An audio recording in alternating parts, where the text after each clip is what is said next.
Que tus palabras sean mis palabras. Háblame, Señor, directo al corazón.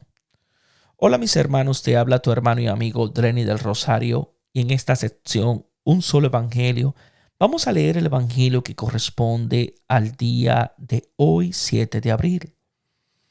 Y está tomado del evangelio según San Juan, capítulo 18, versículo del 1 al 40, y capítulo 19, versículo del 1 al 42. Y toda palabra de Dios la leemos en el nombre del Padre, del Hijo y del Espíritu Santo. Amén. Dicho esto, pasó Jesús con sus discípulos al otro lado del torrente Cedrón, donde había un huerto en el que entraron él y sus discípulos. Pero también Judas, el que le iba a entregar, conocía el sitio porque Jesús se había reunido allí muchas veces con sus discípulos.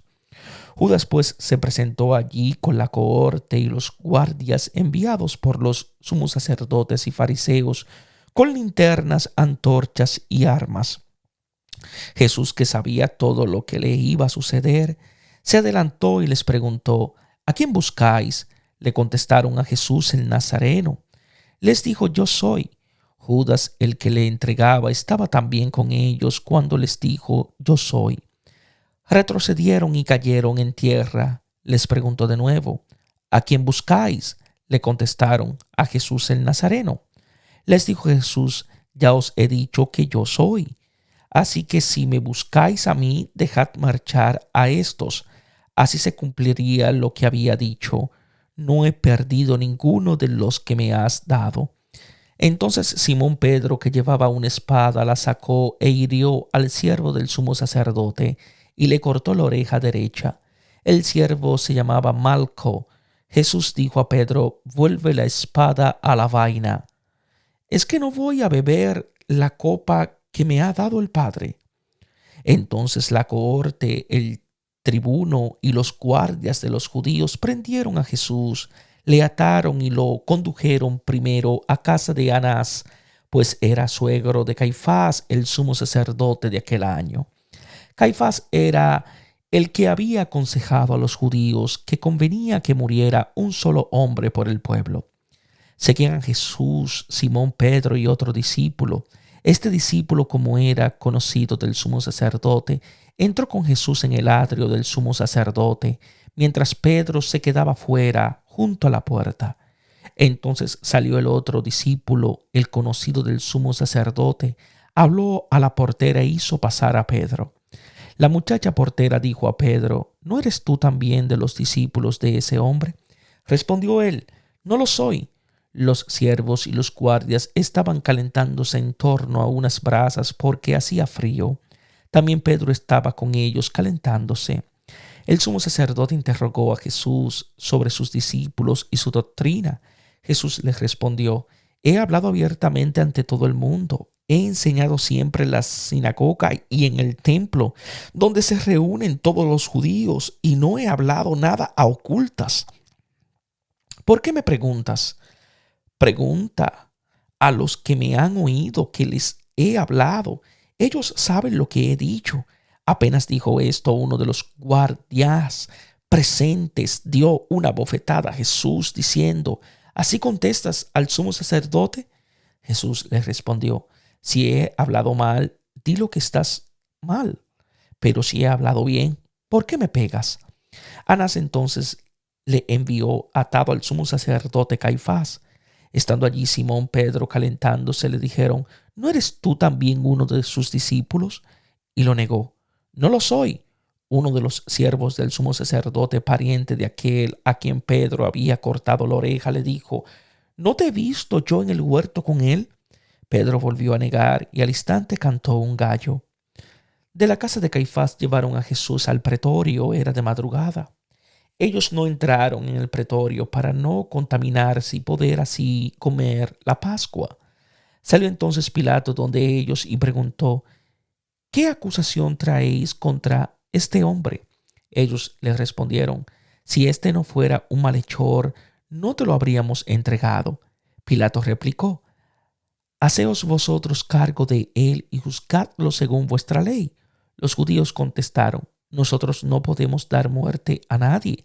Así se cumpliría lo que había dicho Jesús cuando indicó de qué muerte iba a morir.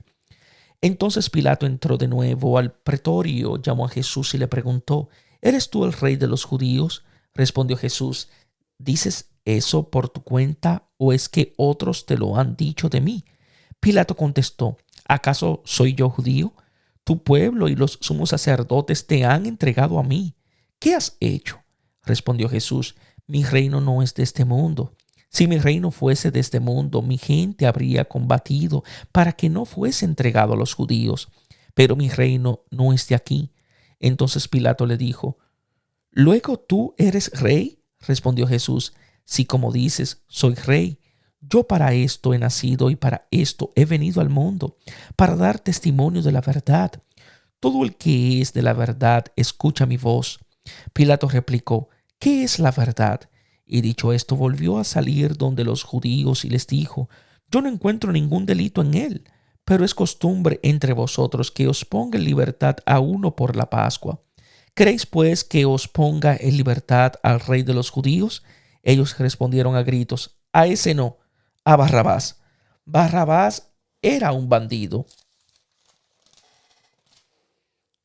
Pilato entonces tomó a Jesús y mandó azotarle. Los soldados trenzaron una corona de espinas, se la pusieron en la cabeza y le vistieron un manto de púrpura. Después se acercaron a él y le decían: Salve, rey de los judíos, al tiempo que le daban bofetadas. Volvió a salir Pilato y les dijo: Mirad, os lo voy a traer aquí para que sepáis que no encuentro ningún delito en él. Salió entonces Jesús coronado de espinas y con el manto de púrpura. Pilato les dijo: Aquí tenéis al hombre. Cuando lo vieron los sumos sacerdotes y los guardias gritaron: Crucifícalo, crucifícalo. Replicó Pilato: Tomadlo vosotros y crucificadlo, porque yo no encuentro en él ningún delito. Los judíos le contestaron: Nosotros tenemos una ley y según esa ley debe morir, porque se tiene por hijo de Dios. Cuando oyó Pilato estas palabras, se atemorizó aún más. Volvió a entrar en el pretorio y preguntó a Jesús: ¿De dónde eres tú? Pero Jesús no le respondió. Le dijo Pilato: ¿A mí no me hablas? ¿No sabes que tengo poder para soltarte y poder para crucificarte? Respondió Jesús: No tendrías contra mí ningún poder si no se te hubiera dado de arriba. Por eso, el que me ha entregado a ti tiene mayor pecado. Desde entonces Pilato trataba de librarlo, pero los judíos gritaron: Si sueltas a ese, no eres amigo del César. Todo el que se hace rey se enfrenta al César. Al oír Pilato estas palabras, hizo salir a Jesús y se sentó en el tribunal, en el lugar llamado El Losado, en hebreo Gabata. Era el día de la preparación de la Pascua, hacia la hora sexta. Dijo Pilato a los judíos: Aquí tenéis a vuestro rey. Ellos gritaron: Fuera, fuera, crucifícalo. Replicó Pilato: ¿A vuestro rey voy a crucificar? Contestaron los sumos sacerdotes: No tenemos más rey que el César. Entonces se lo entregó para que fuera crucificado. Tomaron pues a Jesús, que cargando con su cruz salió hacia el lugar llamado Calvario, que en hebreo se dice Gólgota. Allí crucificaron a Jesús junto con otros dos, uno a cada lado de él. Pilato redactó también una inscripción y la puso sobre la cruz. Lo escrito decía así: Jesús el Nazareno, el rey de los judíos. Esta inscripción, que estaba escrita en hebreo, latín y griego, la leyeron muchos judíos, porque el lugar donde había sido crucificado Jesús estaba cerca de la ciudad. Los sumos sacerdotes de los judíos dijeron a Pilato: No escribas el rey de los judíos, sino éste ha dicho: Yo soy rey de los judíos. Pilatos respondió: Lo que he escrito, escrito está. Los soldados, después de crucificar a Jesús, tomaron sus vestidos e hicieron con ellos 4 lotes, uno para cada soldado. Tomaron también la túnica, que no tenía costura, estaba tejida de una pieza de arriba abajo. Por eso se dijeron: Mejor no romperla. Echemos a suerte a ver a quién le toca, para que se cumpliera la escritura: Se han repartido mis vestidos, han echado a suertes mis túnicas. Y esto es lo que hicieron los soldados. Junto a la cruz de Jesús estaba su madre y la hermana de su madre, María, mujer de Clopas, y María Magdalena. Jesús, viendo a su madre y junto a ella al discípulo a quien amaba, dijo a su madre: Mujer, ahí tienes a tu hijo. Luego dijo al discípulo: Ahí tienes a tu madre. Y desde aquella hora el discípulo la acogió en su casa. Después de esto, sabiendo Jesús que ya todo estaba cumplido para que se cumpliera la escritura, dijo: Tengo sed. Había allí una vasija llena de vinagre. Sujetaron a una rama de hisopo una esponja empapada en vinagre y se la acercaron a la boca. Cuando tomó Jesús el vinagre, dijo: Todo está cumplido. E inclinando la cabeza, entregó el espíritu. Los soldados, los judíos, como era el día de la preparación, no querían que quedasen los cuerpos en la cruz el sábado, porque aquel sábado era muy solemne. Así que rogaron a Pilato que les quebrara las piernas y los retiraran. Fueron pues los soldados y quebraron las piernas del primero y del otro crucificado con él. Pero al llegar a Jesús, como lo vieron ya muerto, no le quebraron las piernas, sino que uno de los soldados le atravesó el costado con una lanza, y al instante salió sangre y agua. El que lo vio lo atestigua y su testimonio es válido, y él sabe que dice la verdad, para que también vosotros creáis. Y todo esto sucedió para que se cumplieran las escrituras: no se le quebrará hueso alguno. Y también otra escritura dice: mirarán al que traspasaron. Después de esto, José de Arimatea, que era discípulo de Jesús, aunque en secreto por miedo a los judíos, pidió a Pilato autorización para retirar el cuerpo de Jesús. Pilato se lo concedió. Fueron pues y retiraron su cuerpo. Fue también Nicodemo, aquel que anteriormente había ido a verle de noche, con una mezcla de mirra y aloe de unas 100 libras. Tomaron el cuerpo de Jesús y lo envolvieron en lienzos con los aromas, conforme a la costumbre judía de sepultar. En el lugar donde había sido crucificado había un huerto, y en el huerto un sepulcro nuevo en el que nadie todavía había sido depositado.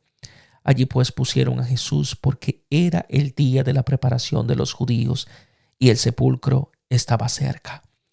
Palabra del Señor. Gloria a ti, Señor Jesús. Habla, Señor, que tu siervo escucha. Dicho esto, el relato de la pasión está ligado a lo que Jesús acaba de decir en la oración del Padre y en el testamento a los discípulos.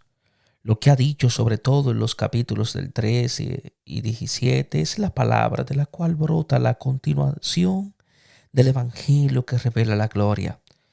Pero es también una introducción, un comentario que da al lector la luz para comprenderla. Salió Jesús.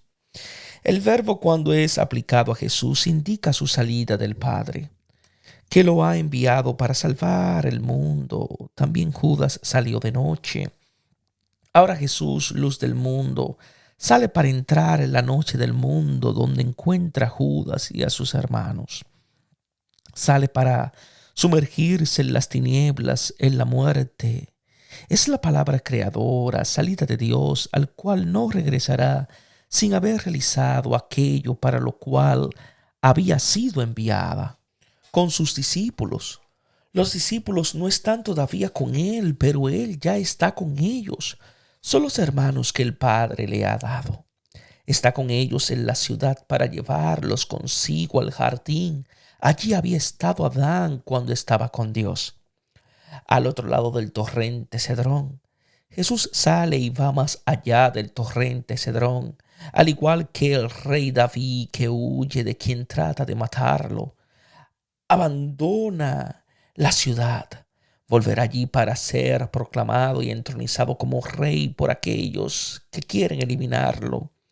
Así el nuevo Abel reinará a su modo sobre la ciudad fundada por Caín. La alusión a David pone en evidencia la realeza de Jesús el Nazareno, el vástago de Jesé, que se revelará precisamente en su pasión. Donde había un muerto, Los padres han visto una alusión al jardín de los orígenes donde Dios había colocado al hombre. Allí comenzó la perdición, allí comienza la salvación. En el Edén se enfrentaron la verdad y la mentira. Con engaño venció la mentira. Ahora la luz aparece en las tinieblas y hace ver el engaño. La revelación de la gloria comienza en este huerto, el Getsemaní, colocado al oriente de la ciudad, al occidente del Gólgota, el otro huerto donde el rey elevado de la tierra y colocado bajo tierra fecundará llenando de vida el seno de la muerte. Los dos jardines o huertos están fuera de los muros. En el paso del uno al otro, Jesús celebra su Pascua. Él es el Cordero cuya sangre salva al pueblo del exterminio. Es la Pascua del Señor, la noche en la cual hace justicia de todos los dioses. Él es el Señor en el que entraron. Jesús, que ha salido del Padre, entra en el jardín para cumplir su misión y liberar al hombre. Él y sus discípulos. No se dice que los discípulos entran con él, aunque Jesús está con ellos. Ellos no están con él. Pedro, su representante, lleva consigo la espada como los que quieren apresar a Jesús. Todavía está en la lógica de Caín, por eso lo dejará solo. También Judas, el que lo entregaba, conocía el sitio. Este huerto es el lugar en el término, tiene conexión con el templo, que es el lugar por excelencia donde habita Dios. Recuerda el lugar donde Jesús cura al hombre paralítico, el lugar donde bendice y reparte el pan, el lugar que el Hijo nos prepara junto al Padre, el lugar del Gólgota donde se cumple la revelación del Dios amor, el lugar del huerto donde el grano de trigo caído en tierra produce mucho fruto, porque Jesús se había reunido allí muchas veces con sus discípulos. El huerto es frecuentado por Jesús con sus discípulos. Es el lugar de la reunión. En griego, sinagoga, donde Él está con ellos para que ellos estén con Él. Según Lucas, en su estadía en Jerusalén, Jesús pasaba la noche en el Monte de los Olivos, a donde se dirigió como de costumbre también después de la última cena. Judas, después que Jesús ha entrado en el huerto con sus discípulos, entra en escena también Judas con el grupo de los adversarios, donde están los hijos de la luz. Entra el que había salido de las tinieblas con los que son sus víctimas. El mismo Jesús había dicho a Judas que hiciera pronto lo que tenía que hacer. En el huerto se produce la confrontación entre la palabra que todo lo crea y la mentira que había entrado en Judas como en Adán, la cual todo lo destruye. Judas, seguido de los otros, es actor, no autor de lo que hace. El autor es el diablo que ha entrado en él y en los que le han hecho caso. Pero el drama no ha concluido. Es una historia abierta. En el huerto, además del autor del mal, está también el autor del bien, que es el que dirige. La última palabra le corresponde a la palabra, que es el principio y el final de todo, que todo lo conduce hacia el bien previsto. Llega allí con la cohorte. Según algunos, se trata de la tercera parte de una cohorte. Según otros, se trata de una cohorte que estaba compuesta de 600 a 1000 hombres, 760 infantes y 240 jinetes. Comanda por el Quiliarco, jefe de 1000 hombres. En los sinópticos se habla de una muchedumbre anónima. En cambio, en Juan se trata de tropas romanas diferentes de los guardias enviados por los sacerdotes y fariseos. Jesús, que es el Salvador del mundo, se va a encontrar con todos, lejanos y cercanos, reunidos contra él. Verdaderamente en esta ciudad se han aliado Herodes y Poncio Pilato con las naciones y los pueblos de Israel contra su santo siervo Jesús, a quien has ungido para realizar lo que con tu poder y tu sabiduría habías predeterminado que sucediera. El número enorme de soldados indica el tamaño y la vastedad del odio del mundo contra aquel que carga con el pecado del mundo.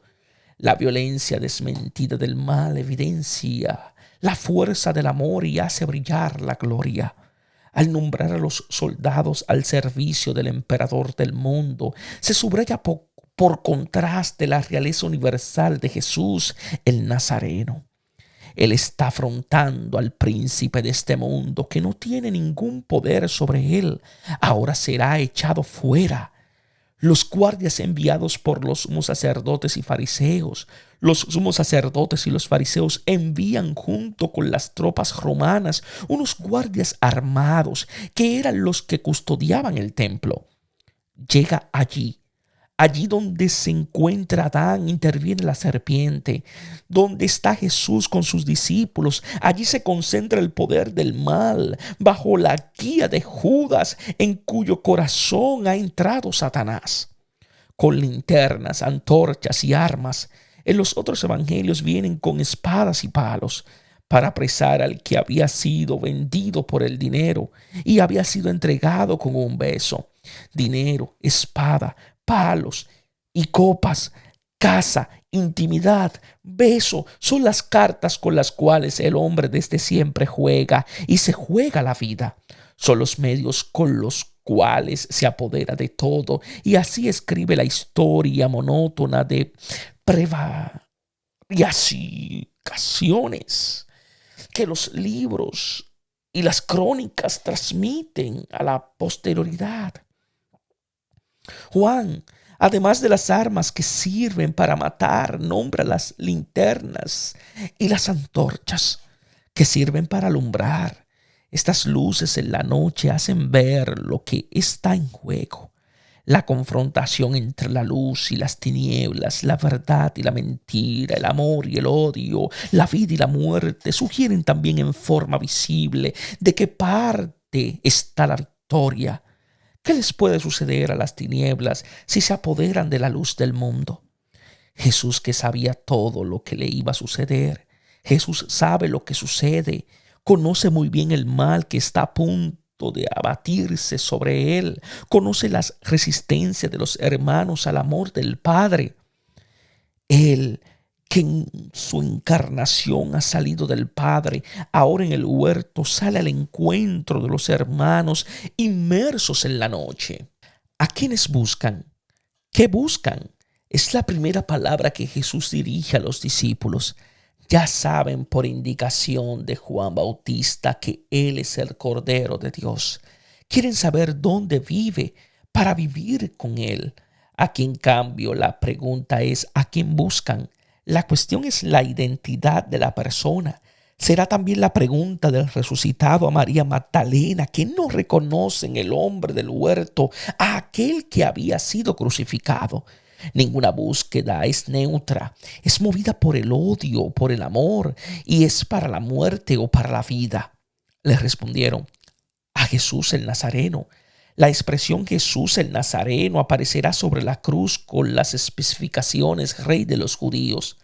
Al lector le recuerda a aquel del cual escribieron Moisés en la ley y los profetas, Jesús el hijo de José de Nazaret, a quien Natanael reconoce como el Hijo de Dios, el Rey de Israel. La denominación nazareno, que recuerda a Nazaret, está en la relación con el hebreo, nezer, brote, ramito. Es el retoño de la raíz de David, que nacerá de su vástago y traerá al mundo todas las bendiciones de Dios. Recuerda el germen de David, el siervo germen enviado por Dios, que reconstruirá el templo del Señor. Estos textos se aplicaban al Mesías, el Rey prometido por Dios. También por Mateo, en Jesús de Nazaret, llamado Nazoreo, se cumple lo que fue dicho por los profetas. El tema de la pasión es la realeza del Señor que se manifiesta a todos los pueblos. En la cruz quedará fijado el título real, en hebreo, latín y griego, y era legible para todo. Aquí, como también lo hará Pilato, son sus adversarios quienes lo reconocen como rey. Les dijo: yo soy. En el texto esta expresión aparece 3 veces.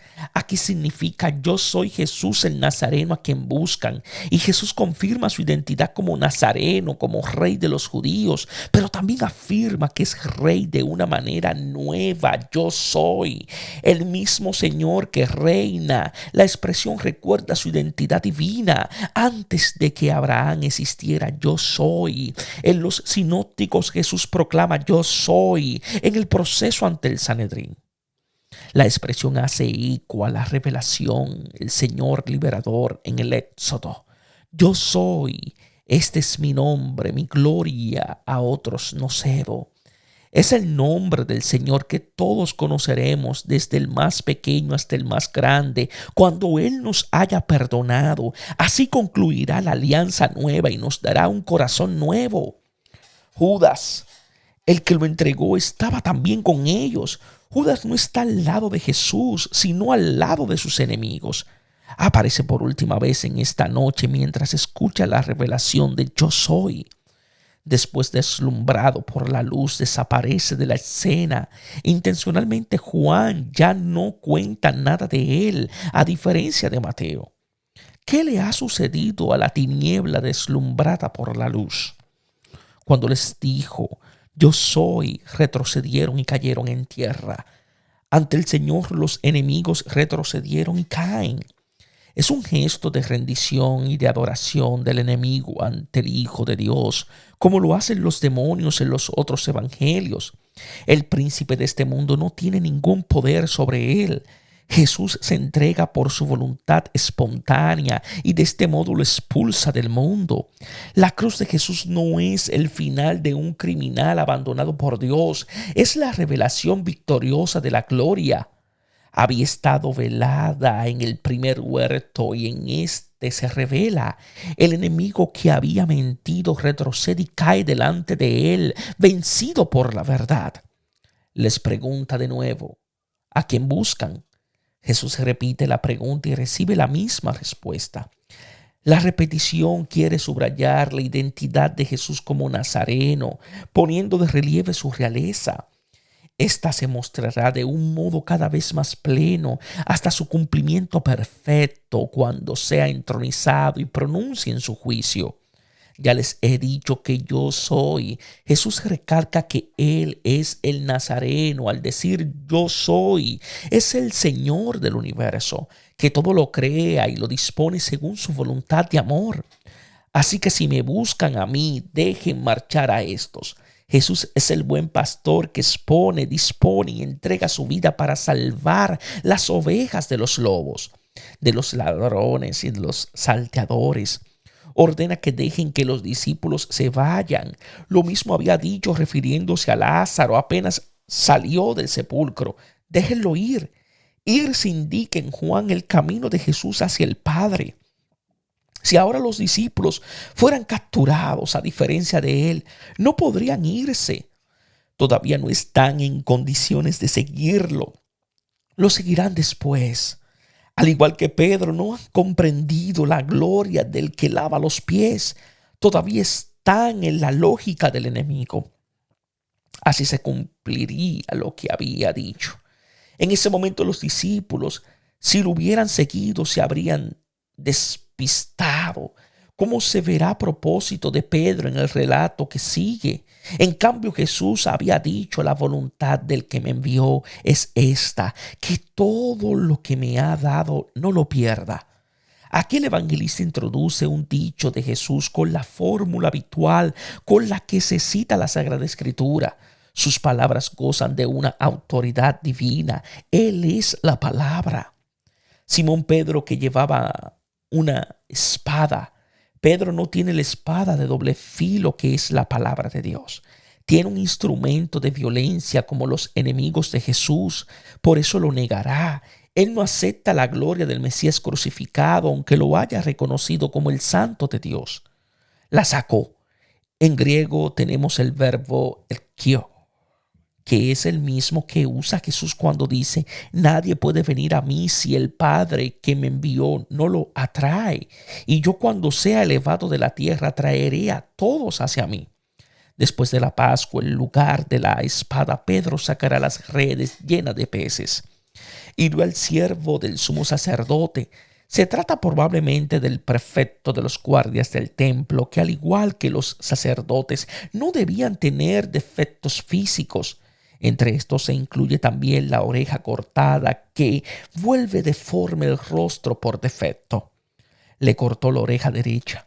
Este gesto declara simbólicamente decaída la función de Malco y de sus jefes, y alude contemporáneamente a un nuevo sacerdocio.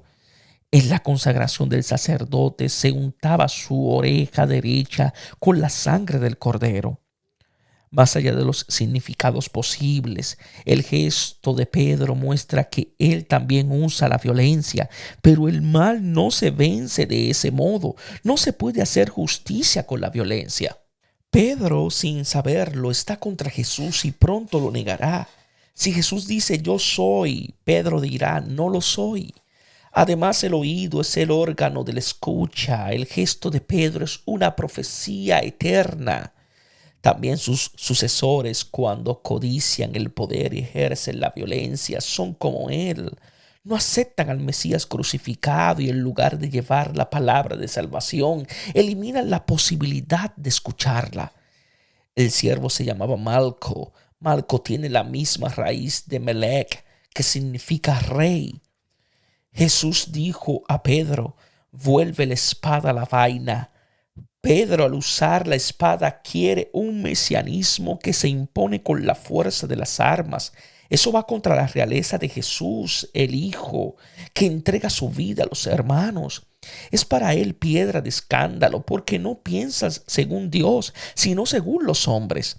Su dureza se opone a la de la piedra descartada por los constructores, a la de la roca que nos salva.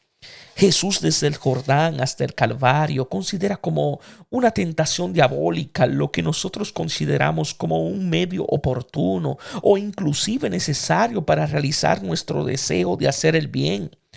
Él es el rey victorioso porque cabalga un pollino.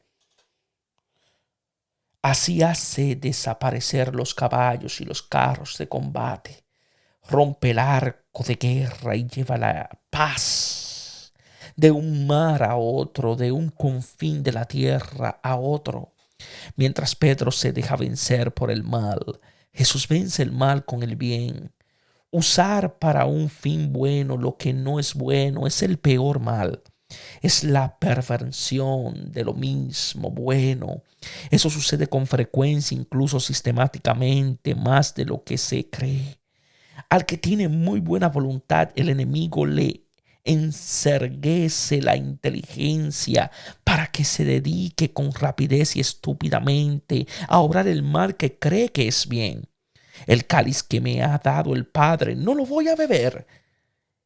Es el cáliz de la ira y el furor que está lleno del mal del mundo, el cáliz de la injusticia que al justo le toca beber.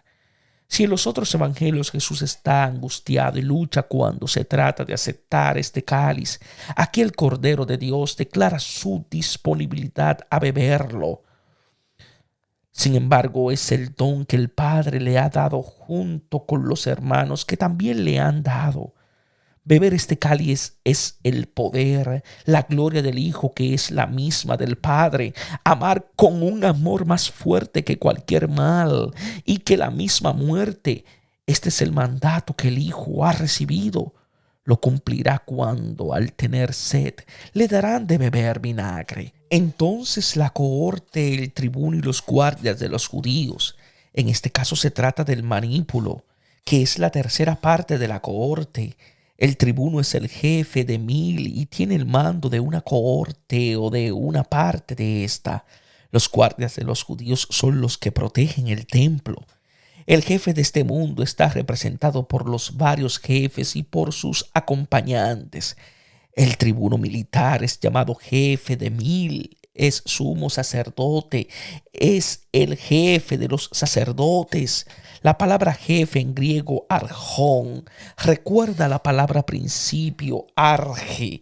El jefe de este mundo con su mentira se colocó en el lugar de la palabra, que es el principio de todo, y a todos los hace esclavos suyos. Prendieron, que es igual a concibieron. No se dice que arrestaron o capturaron a Jesús. Prender aquí es sin lámbano, el mismo verbo que se usa para indicar la concepción de Jesús. El Señor desde siempre quiere estar con el hombre que desde el principio se apartó de él. Ahora finalmente realiza su deseo. Precisamente al hacerse apresar logra su objetivo. El odio concibe el amor. La tiniebla se impregna de luz. La muerte se impregna de vida. La palabra concebir es la clave de lectura del arresto de Jesús con la pasión que sigue. Muestra de que todos los hombres conciben a Dios, que para ellos de otro modo es inconcebible. Lo ataron. Al atar a una persona se hace inocua su fuerza. Jesús, al ser atado, manifiesta el poder de su amor. Incapaz de causar mal a alguien, se entrega a todos. Lo llevaron primero a casa de Anás. Jesús, entregado, preso y atado, es llevado a donde Anás, que luego lo envía a Caifás para ser llevado a donde Pilato. El don de Dios pasa de una mano a otra hasta alcanzar a cercanos y lejanos. Anás había sido jefe de los sacerdotes desde el año 6 hasta el año 15, cuando fue destituido por los romanos. También por eso gozaba de un gran prestigio entre el pueblo. 5 de sus hijos ocuparon el mismo cargo, y Caifás era el esposo de una hija de Anás. Anás es el padre de los diferentes jefes de los sacerdotes que le suceden en el cargo. El encuentro directo se realiza con él, que es el representante del príncipe de este mundo, que está detrás de los bastidores. Los otros son agentes suyos, casi hijos suyos. Ellos han convertido la casa del Padre en un lugar de mercado y han tomado la decisión de dar muerte al Hijo de Dios. Caifás era el que aconsejó. Caifás había aconsejado la muerte de Jesús, realizando el deseo de su padre, el mentiroso y homicida desde el principio. Ahora, junto con el propósito homicida del diablo, se realiza también el diseño de Dios: entregar el Hijo para salvar el mundo. El enemigo de Dios y del hombre sigue inconscientemente el diseño de Dios para salvar al hombre. Se recuerda aquí el sentido de la muerte de Jesús, ya profetizada por Caifás después de la resurrección de Lázaro. Simón Pedro seguía a Jesús. Jesús había dicho poco antes a Pedro: a donde yo voy no puedes seguir ahora, me seguirás más tarde. A sus pretensiones de querer seguirlo hasta dar la vida por él, Jesús le había respondido con la predicción de su negación. Pedro está realmente dispuesto a morir por Jesús. Ha empuñado la espada para defenderlo, con el riesgo de que lo mataran. Todavía no ha comprendido que el Señor debe morir por él, así como por todos. La salvación no es que yo muera por él, sino que él muera por mí.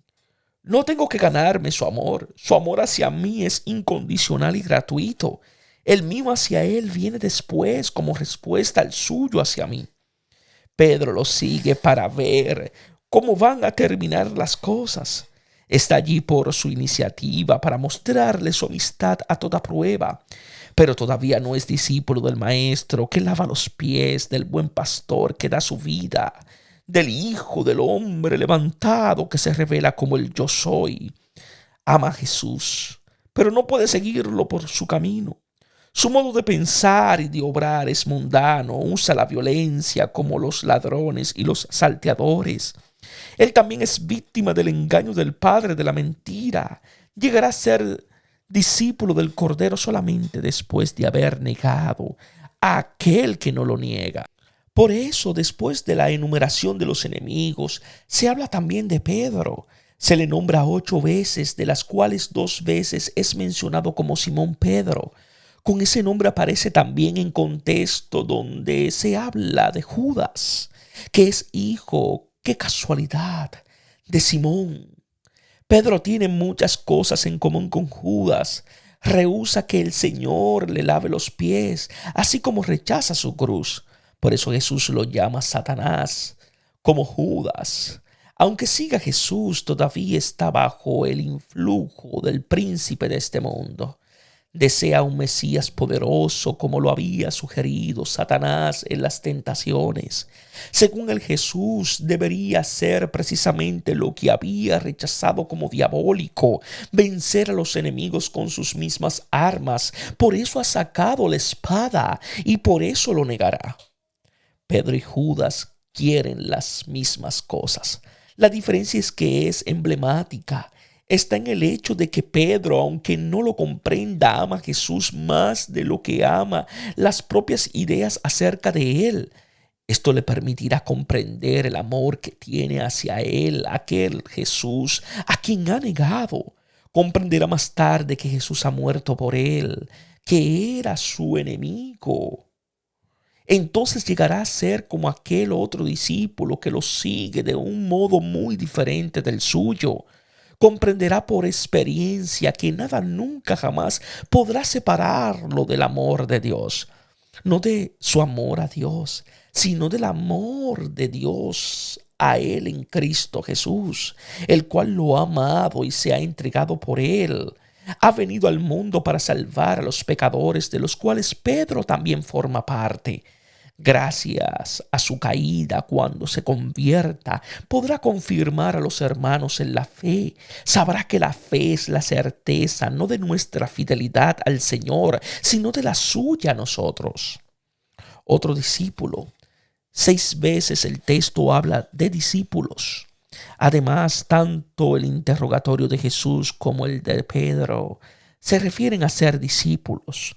Este discípulo que se puede identificar con aquel a quien Jesús amaba es otro con respecto a Pedro y a los otros. Se encuentra entre los que han escuchado y han acogido lo que Jesús ha dicho. Por consiguiente, es capaz de seguirlo afrontando con él el odio del mundo. Estará al pie de la cruz con María como testigo del costado traspasado y será el primero en llegar al sepulcro, será el primero en creer, así como será el primero en reconocer al Señor en la pesca sobre el lago. Por eso permanecerá hasta el final como modelo de los discípulos.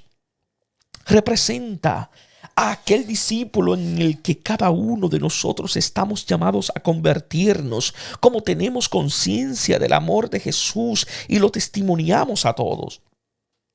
Este discípulo era conocido del sumo sacerdote. También en el versículo siguiente se recalca su condición como discípulo y que era conocido como tal por el sumo sacerdote. En cambio, Pedro no. Y cuando lo interroguen, lo negará. El tema del texto concierne el ser o no ser discípulo de Jesús, seguidores de Él y de su enseñanza. Discípulo verdadero es el que conoce su enseñanza y cumple su mandamiento en el del amor. Entró con Jesús en el atrio. Este discípulo puede ir a donde va su Señor. Ha apoyado la cabeza sobre su pecho y conoce el amor con el que es amado. Puede entrar en el recinto con el buen pastor que cumple el mandato recibido del Padre.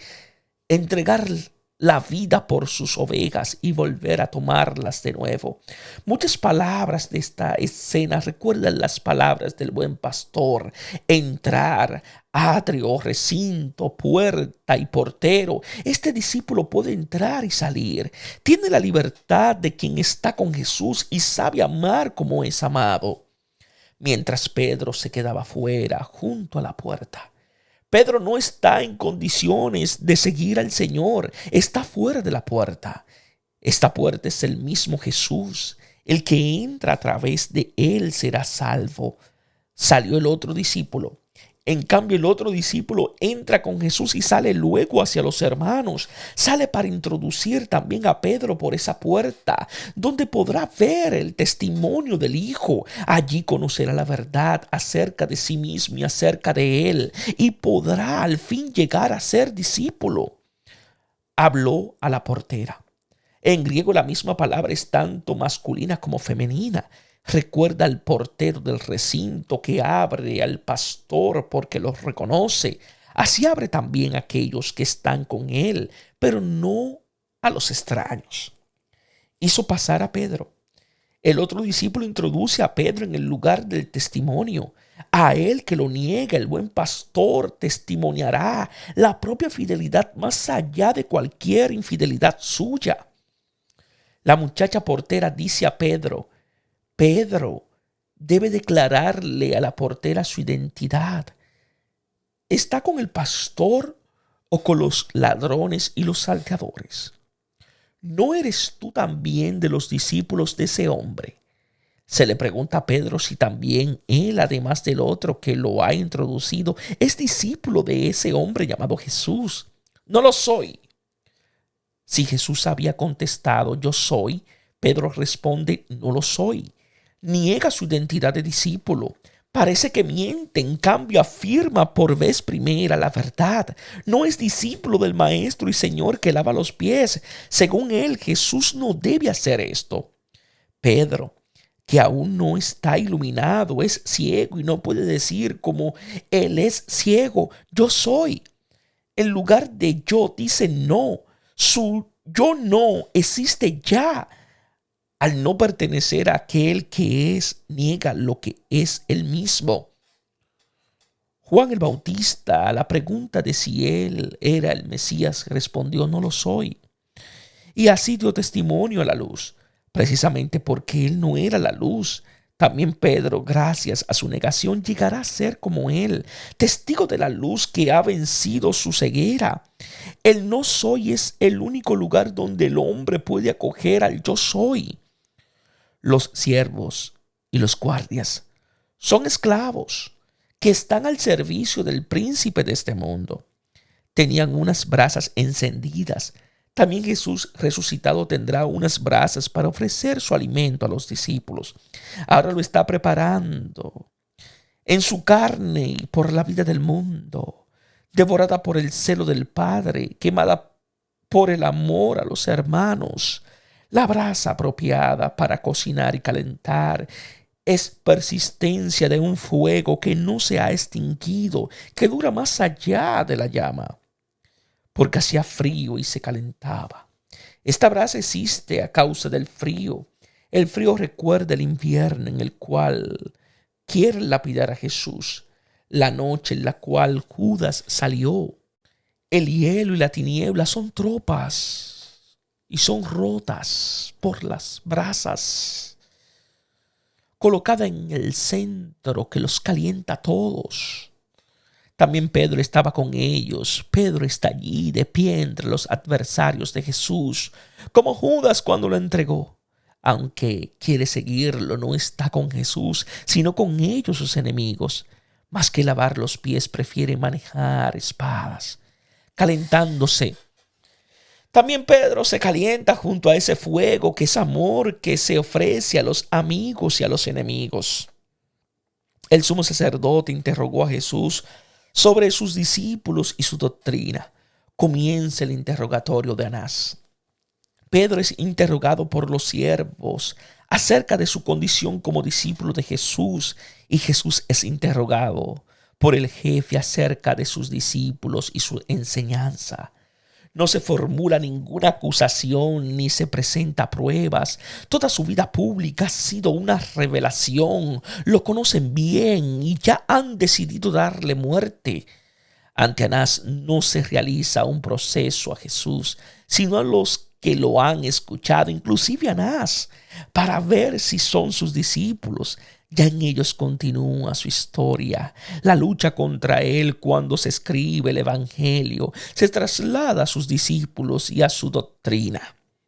Jesús les respondió, ya al final de su misión, Jesús responde haciendo una consideración de conjunto de enseñanza abiertamente. La primera característica de su enseñanza es su carácter de pública abierta a todos. No es esotérica, lo dice todo, parecía. Francamente, sin ocultar nada, Jesús no es como esos gurúes que envuelve su vida en el misterio, la fascinación de lo desconocido que no existe y la cobertura del engaño que existe son el mejor medio para conquistar adeptos. Y eso acontece desde siempre. He hablado. El verbo en el tiempo pretérito, perfecto o antepresente indica una acción realizada cuyo efecto perdura. La palabra hablar en griego, la ley, en conexión con logos, que es igual a palabra, indica hablar como revelación. Ante todo el mundo, Jesús se distingue del mundo. Es su principio, la palabra a través de la cual el mundo fue creado, el Hijo enviado por el Padre para revelarle su amor. Él da a conocer a Dios. Su existencia es la narración del amor del Padre que se ofrece a todos. Jesús revela que Él es el revelador de Dios. El mismo Dios que se revela. Él en persona es la palabra que dice, la palabra que es. Alguien afirma que la única revelación de Jesús es que Él es el revelador de Dios. Esto es verdad. Si se tiene presente que revelar significa comunicarse uno mismo y que ese don sucede en la carne de Jesús. He enseñado siempre en la sinagoga y en el templo, a excepción de los discursos dirigidos a los discípulos en la última cena. Jesús enseñó en la sinagoga y en el templo, que son respectivamente el lugar de la palabra y de la presencia. Además de enseñar en la sinagoga de Cafarnaúm, su enseñanza desde el capítulo 3 en adelante la impartió en Jerusalén, en el ámbito del templo, con excepción de lo narrado en los capítulos 4 y 11, donde se reúnen todos los judíos. Todos los judíos, incluyendo los jefes, lo habían escuchado precisamente en ese lugar, que es la base de la identidad del pueblo de Dios. No he hablado nada ocultas. El Señor no habló en secreto ni en un lugar oscuro. Jesús no tiene nada escondido. Él revela el misterio de amor. No es la verdad la que necesita quedar encubierta, sino la mentira. Es propio del enemigo, del hombre, actuar en las tinieblas. Teme la luz de la verdad que lo desmiente. ¿Por qué me preguntas? Jesús, al ser interrogado, se convierte en interrogador. Él lo ha dicho todo a todos. Ahora espera una respuesta. El Señor no hay que interrogarlo, sino escucharlo. Si lo interrogamos, no recibimos ninguna respuesta. Es Él quien habla e interpela. A nosotros nos toca escuchar y responder. Con frecuencia interrogamos a Dios o nos interrogamos acerca de Él, pero inútilmente. No comprenderemos nada acerca de Él hasta cuando nos callamos y nos dejamos interrogar de Él. Como en toda relación, no es el caso de cuestionar al otro lo que nos permite entenderlo, sino dejarnos cuestionar por Él. Comprender es siempre y ante todo padecer. Pregunta a los que me han oído. El que lo ha escuchado está llamado a responder si es su discípulo o no, si acepta o no su palabra. Todos, desde el jefe de los sacerdotes hasta Pedro, están llamados a pronunciarse acerca de él. Jesús ha revelado su identidad y la del Padre, que toca la verdad de cada hombre. Todos somos hijos, pero llegamos a ser hijos si aceptamos al Hijo como hermano nuestro. El proceso que le hacemos a Él en realidad queda hecho a nosotros mismos. Acogemos o rechazamos la palabra de vida. Ellos saben lo que he dicho. En verdad, es verdad que la ignorancia disculpa a todos, pero nos vuelve como bestia. En cambio, el conocimiento responsabiliza y nos hace hombres capaces de responder. Uno de los guardias que allí estaban dio una bofetada a Jesús. Es uno de los guardias del templo, siervo de los jefes. Su identidad es la de ser súbdito, obediente y ciego. La respuesta de Jesús es para él una rebelión contra el poder. Efectivamente, la verdad hace libres. Es contraria a la falsedad que oprime. A su pregunta, en lugar de la respuesta, Jesús recibe una bofetada. Hacia el poder responde a la verdad. La bofetada es un tipo de violencia particular que subraya la inferioridad del otro. Solamente entre iguales se lucha con empeño para doblegar a propio favor el éxito incierto. De lo contrario, una simple bofetada es suficiente para humillar y aplastar al otro, convenciéndolo de su impotencia y disuadiéndolo de levantar la cabeza.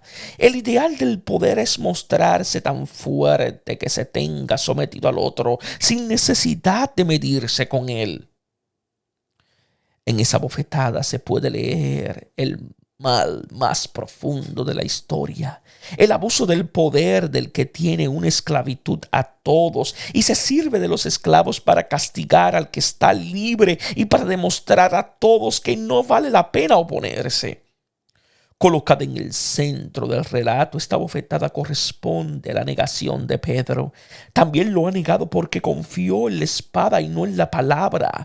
El rechazo a la revelación recae sobre el mismo Jesús. La bofetada es un anticipo simbólico de la cruz. Si un siervo de los jefes da una bofetada a su Mesías, ¿cómo se puede dejar de pensar en los millones de los llamados cristianos que exterminaron todo su pueblo y exterminan a los pobres de la tierra, sus hermanos? Es una vergüenza, una abominación sin fin. Es la consumación del mal. Así contentas al sumo sacerdote. Jesús ha respondido con una pregunta. La verdad los interroga a todos, pero el que tiene el poder no acepta cuestionarse. Siempre es irresponsable. Como no tiene la fuerza de los argumentos, responde con el argumento de la fuerza. Jesús le respondió. Jesús ha dicho que no hay que oponerse al malvado, pero al mal hay que oponerse sin caer en la tentación de pagarle al malvado con la misma moneda. Es necesario no dejarse vencer del mal, sino vencer el mal con el bien. Para llegar a esto hay que emprender una lucha grande. Uno debe recogerse y destruir en sí mismo aquello por lo cual cree que debe destruir a los otros. Jesús a la violencia que viene de la mentira responde con la fuerza de la verdad, interpelando la conciencia. La cita con ella, que es moralmente ineludible, la base de la dignidad del hombre. Pero resulta que eludir lo ineludible es el deporte preferido de las masas y de sus jefes, al menos por los que concierne la conciencia. Si he hablado mal, declara lo que está mal. Jesús invita al siervo a hacer uso de la razón, a mirar la realidad sin prejuicios. El que detente el poder confunde la verdad con el interés, la justicia con la defensa de privilegios. Además, el esclavo, mientras es esclavo, es más corto de entendimiento y más celoso que su amo, como lo puede comprobar cualquier persona, incluso hoy. Por eso Jesús lo exhorta a discernir el bien del mal, lo cual constituye el primer requisito para ser hombre que piensa y es libre, capaz de entender y de querer. Le pide que si algo malo ha cometido, se lo demuestre. Si he hablado bien, ¿por qué me pegas? En estas palabras de Jesús resuena el lamento de todos los justos que son víctimas del mal. Es el lamento del mismo Dios que le pregunta a su pueblo qué le ha hecho para que lo trate tan mal. La injusticia recae siempre sobre el justo. Jesús es el siervo que carga con nuestra iniquidad y nos justifica. Anás entonces lo envió atado al sumo sacerdote Caifás. Anás no responde a la pregunta de Jesús. El poder no conoce el diálogo. No entiende otra razón fuera de la propia, como los locos. Es una forma de delirio que es más peligrosa y nociva de lo que parece. Puede exterminar pueblos enteros, cometer matanzas que ningún loco homicida logra llevar a cabo. Y además se autojustifica y se propone como modelo, nada menos que divino. Anás envía a Jesús a donde Caifás, que es el marido de su hija. Se subraya nuevamente que Jesús está atado. El Hijo enviado por el amor del Padre para salvar a los hermanos está atado por el odio y es enviado al que quiere darle muerte. Pero el que es esclavo y está atado es el amor soberano, el soberano del amor libre y vencedor del mal. Juan se limita a esta alusión al proceso de Jesús ante Caifás. Se ha desarrollado a lo largo de todo el Evangelio y ya se ha concluido con la condena a muerte. Estaba allí Simón Pedro calentándose. Después de la bofetada, reaparece Pedro. Su negación ha sido para el maestro la peor bofetada. Está todavía allí en el mismo lugar y en su misma posición, que es la de los enemigos de Jesús, al lado de ellos, dispuesto a volverlo a negar. En el frío de la noche, la luz de un fuego calienta al que niega a Jesús. ¿No eres tú también de sus discípulos? Antes lo había interrogado la portera y ahora lo interrogan los siervos acerca de su condición como discípulo de Jesús. No lo soy. Pedro niega por segunda vez. Se identifica con los que no escuchan ni siguen su palabra. Se está dando cuenta de la verdad. No es discípulo de Jesús, no escucha sus palabras. Hasta ahora ha seguido su propia imagen de él. No lo ha seguido a él. Ahora le resulta claro. El maestro no es lo que él pensaba. No es el jefe que él quería. Pedro finalmente se da cuenta de que no ve. La negación no es presentada como fruto del miedo o de la cobardía.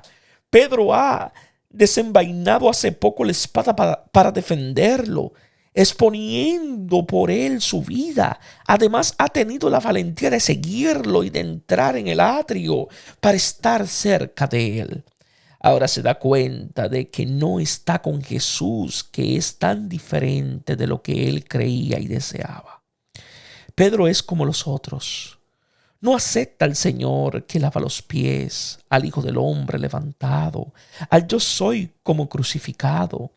Estar con Jesús significa asumir sus opciones, tener su mismo espíritu. Uno puede ser un cristiano cualificado, discípulo y apóstol, obispo y papa, y estar en realidad contra Jesús. Esto sucede toda vez que no lo reconocemos en los pobres Cristos, que son su presencia constante entre nosotros. ¿No te vi yo en el huerto con él? Es verdad lo que dice el pariente de Malco. Pedro estaba en el huerto, estaba al lado de él, pero no con él. Aún más estaba contra él para impedirle que bebiera el cáliz y hacer que usara las mismas armas de los enemigos. Pedro volvió a negar por tercera vez. Pedro, al negar que esté con Jesús, dice la verdad. Es finalmente un ciego que confiesa que no ve. Su pecado puede ser perdonado. Cantó un gallo. Al canto del gallo la noche palidece y irrumpe la luz. Para Pedro cese la mentira y comienza la verdad con respecto a él mismo y con respecto al Señor. Finalmente comprende que está entre los enemigos de Jesús. Precisamente de este modo conoce su amor, lo conoce como gratuito. Apenas habría quien muera por un justo, por un hombre del bien. Tal vez se atrevería uno a morir. Mas la prueba de que Dios nos ama es que Cristo, siendo nosotros todavía pecadores, murió por nosotros. Pedro descubre que él no muere por el Señor, sino el Señor por él. Queda curado del complejo de Cristo y vuelve a ser y a reconocer como uno igual a todos los otros. Ve que la salvación no es amar a Dios hasta dar la vida por Él. Uno puede morir por amor, pero se vive del amor que se recibe. Y Él, que es amor infinito, nos amó primero. Por eso, cada uno de nosotros puede decir con Pablo, me amó y se entregó por mí. Esa evidencia interior es la fe. Por ella estoy en condiciones de vivir una existencia que sea respuesta de amor al amor que recibo. Si Pedro no hubiera negado a su maestro, siempre habría podido pensar que el Señor lo amaba con reservas. Solo lo amaría si lo merecía. Por el amor merecido es un meretricio. Aquí comienza para él el bautismo. Aceptar ser amado con un amor gratuito e incondicional. Al igual que para Abraham, padre, la fe, creer en el Señor, en su justicia. El justo vive por la fe, en la fidelidad de Dios que promete y da el don de la vida. La suya será una conversión de la ley al evangelio, la conversión dificilísima de Pablo, testimoniada en Filipenses capítulo 3 versículo 1 siguiente. Solo aquí conocemos lo que diferencia el cristianismo de cualquier religión. Ser amados gratuitamente, no con base en los méritos. Y eso nos da la libertad de vivir como hijos de Dios. Esta es la salvación, el descubrimiento de nuestra identidad y de la de Dios que se realiza en nuestro pecado y en su perdón. Pedro, después de la negación, se encuentra en la alternativa de Judas: mirarse con los propios ojos o con los del Señor, vivir de la propia derrota o de su perdón. Si se cierra en sí mismo es el infierno, si se abre a él es la salvación. Principio del bautismo para Pedro y para todos es sumergirse en el amor gratuito del Señor en lugar de hacerlo en la amargura del propio fracaso. De aquí en adelante Pedro puede convertirse en discípulo de Jesús.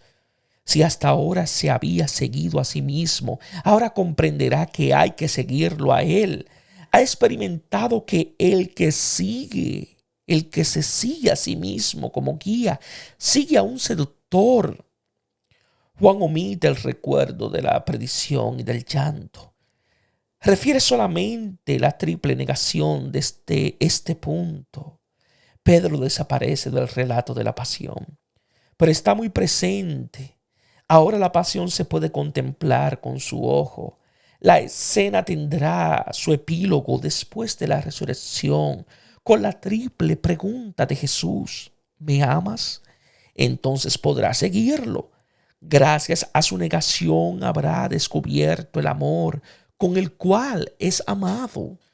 De la casa de Caifás llevan a Jesús al pretorio. Juan, a diferencia de los otros evangelistas, no narra el proceso ante Caifás. Hace solamente alusión a él después del interrogatorio ante Anás. Los jefes de los sacerdotes y sus siervos, a quienes se les llama también los judíos, llevan a Jesús al pretorio. Es la residencia donde el gobernador romano en las fiestas tenía su habitación para tener bajo control las muchedumbres que venían a Jerusalén. Su influencia constituía siempre un peligro y desórdenes. A los judíos les era lícito juzgar según sus propias leyes. Podían también emitir sentencia de muerte, pero no podían ejecutarlas. Los romanos se reservaban la pena capital, excepto en los casos de profanación del templo y tal vez en adulterio. La muerte de Esteban es probablemente un linchamiento y la de Santiago una excepción. Por consiguiente, Jesús es conducido donde la autoridad romana para que ejecute la condena ya decidida por la autoridad religiosa, sin ningún proceso. De este modo, el Cordero de Dios pasa de los jefes de Israel a los jefes paganos. Es el Salvador del mundo que viene de los judíos. Era de madrugada. Después del canto del gallo termina las tinieblas y llega la luz. Por contraste, la expresión recuerda las palabras, era de noche. Cuando Judas salió para entregarlo, después de la negación de Pedro, cesa también el frío, el brasero que calienta la noche, sucede el sol que enciende el día.